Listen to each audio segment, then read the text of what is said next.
Hello दोस्तों, नमस्कार। स्वागत है आपका जीके ज्ञान पॉइंट यूट्यूब चैनल में। आज से हम लोग समाचार पत्रों का कुछ लेख देखेंगे जिससे आपके एग्जाम में उससे प्रश्न आते ही आते हैं, मतलब आने ही आने हैं। अति महत्वपूर्ण लेख हैं ये, तो इसे ज़रा ध्यान से देखिएगा। भारत में उद्यमिता को बढ़ावा देगा अटल इनोवेशन मिशन। नीति आयोग ने इसे शुरू किया है। अटल इनोवेशन मिशन के तहत इस नई परियोजनाओं में CSIR इन्वेस्टर विश्व स्तर के स्टार्टअप्स का समर्थन करने के लिए काम करेंगे। CSIR counselling of scientific and industrial research, ये रिसर्च एंड डेवलपमेंट ऑर्गेनाइजेशन है जिसकी स्थापना 25 सितंबर 1942 में हुई थी। इसकी हेड क्वार्टर जो है वह दिल्ली में है। वे नवाचार के नए मॉडल लाने और CSIR नवाचार पार्क स्थापित करने के लिए मिलकर काम करेंगे। अटल इनोवेशन मिशन देश में अभिनव पारिस्थितिकी तंत्र को मजबूत करने के लिए विभिन्न क्षेत्रों में नवाचारों को बढ़ावा देगा। जिज्ञासा और अटल टिंकरिंग लैब्स, ये एक लैब्स है। अटल टिंकरिंग लैब्स भारत सरकार द्वारा एक लैब है जिसको भारत सरकार चलाती है, के बीच गहन सहयोग के माध्यम से पूरे भारत के स्कूली में समस्या समाधान करने वाले दृष्टिकोण से छात्रों को भी तैयार किया जाएगा। अगले लिख पाते हैं। रिचर्ड डॉकिंस अवार्ड पाने वाले पहले भारतीय बने जावेद अख्तर। जावेद अख्तर को हाल ही में रिचर्ड डॉकिंस पुरस्कार से सम्मानित किया गया है।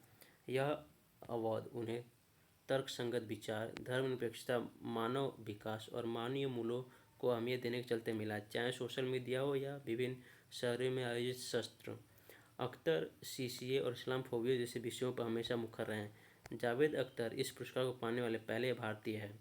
इससे पहले बिल मेहर और क्रिस्टोफर हिचन्स को यह पुरस्कार मिल चुका है। रिचर्ड डॉकिंस पुरस्कार को साल 2003 से दिया जा रहा है, जो ब्रिटिश विकासवादी जीव विज्ञान रिचर्ड डॉकिंस के नाम पे है। आगे के लिख पाते हैं। ARCI ने कैंसर के इलाज हेतु दुर्लभ धातु आधारित मैग्नेटोकैलोरिक सामग्री का निर्माण किया है। मैग्नेटोकैलोरिक सामग्री ऐसी वस्तु है जिसमें एक चुंबक के क्षेत्र लगाने या हटाने से वस्तु गर्म या ठंडा हो सकती है। इसका प्रशिक्षण Shri Chitra Tirunal institute for medical sciences and technology में चल रहा है।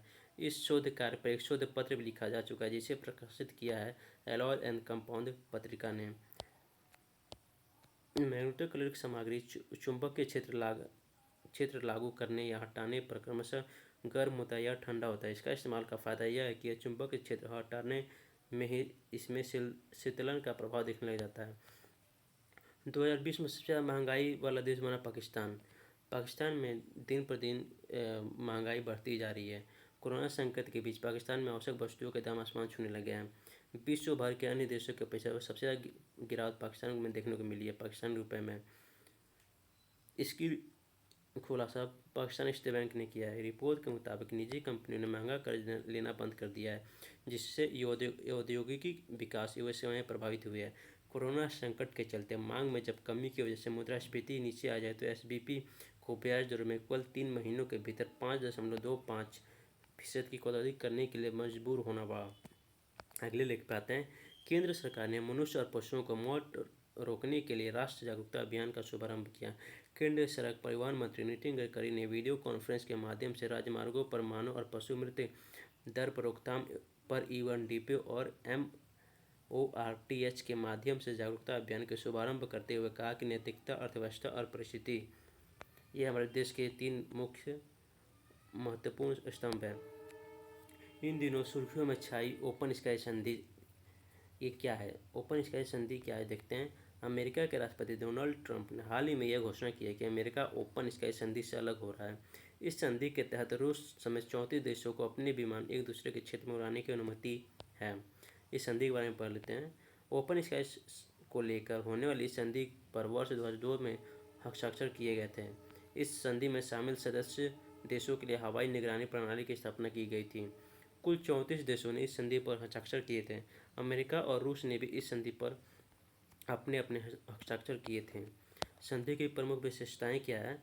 इस संधि द्वारा हथियार रहित हवाई निगरानी का क्षेत्र स्थापित किया गया। इस संधि के तहत हस्ताक्षर करने वाले सभी देशों के क्षेत्रों पर निगरानी की अनुमति प्रदान की गई। यह आपसी समझ को बढ़ाने के साथ सभी सदस्य देशों को भरोसा भी प्रदान करती है। यह मामला क्या है? अमेरिका के राष्ट्रपति ने इस संधि से अलग होने की घोषणा करते हुए रूस पर यह आरोप लगाया है कि रूस ने इस संधि में अपनी जिम्मेदारियों का पालन नहीं किया है। डोनाल्ड ट्रंप के राष्ट्रपति बनने के बाद यह तीसरी ऐसी अंतर्राष्ट्रीय हथियार संधि है जिससे अमेरिका अलग हुआ है। इस संधि पर हस्ताक्षर करने वाले देश कौन कौन से हैं? तो वो वाले देश हैं England, Canada, France, Germany, Spain, Italy, Finland, पुर्तगाल, Sweden, Turkey, Belgium, Belarus, Croatia, Bulgaria, Bosnia Herzegovina, चेक रिपब्लिक, एस्टोनिया, डेनमार्क, जॉर्जिया, रूस, Iceland, Hungary, Slovakia, Ukraine, Slovenia शामिल हैं।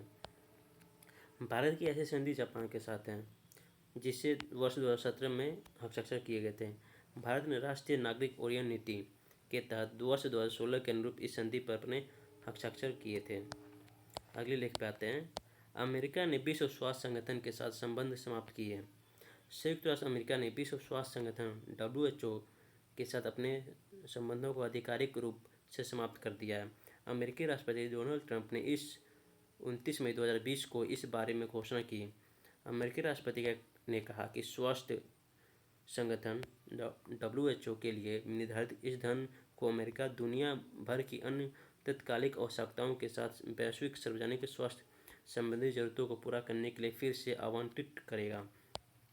अमेरिकी राष्ट्रपति ने एक लाइव भाषण में चीन पर आरोप लगाया कि अमेरिका के लगभग 450 मिलियन डॉलर की तुलना में चीन द्वारा प्रत्येक वर्ष WHO को केवल 40 मिलियन अमेरिकी डॉलर की भुगतान करने के बावजूद चीन का इस संगठन पूरा नियंत्रण है।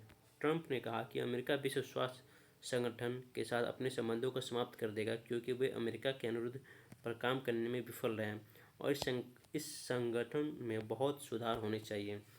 थैंक यू दोस्तों। अगर आपको हमारा वीडियो अच्छा लगा हो तो ज़रूर से लाइक कीजिएगा, शेयर कीजिएगा और चैनल को सब्सक्राइब जरूर कीजिएगा। हमारे चैनल GK ज्ञान पॉइंट। थैंक यू दोस्तों।